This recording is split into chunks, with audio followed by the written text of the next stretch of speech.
Kebakaran menimpa bangunan piasan milik Ibu Tugede Dharma Yuda, 55 tahun, warga desa Tihingan, Kecamatan Banyarangkan, Kamis 29 Juni. Diduga kebakaran itu terjadi karena api dupa. Peristiwa tersebut berawal ketika anak korban melakukan aktivitas mebanten dan sembahyang di Merajan yang berada di atas bangunan Balai Daje.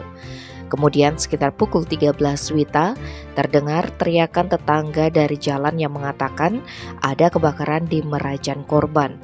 Mendengar hal itu, korban bersama saksi dan warga lainnya berusaha memadamkan api yang titik kebakarannya berpusat di bangunan piasan.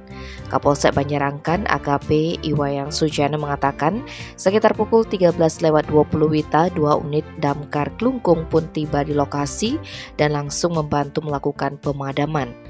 Meski tidak sampai menimbulkan korban jiwa, namun korban mengalami kerugian hingga 80 juta rupiah.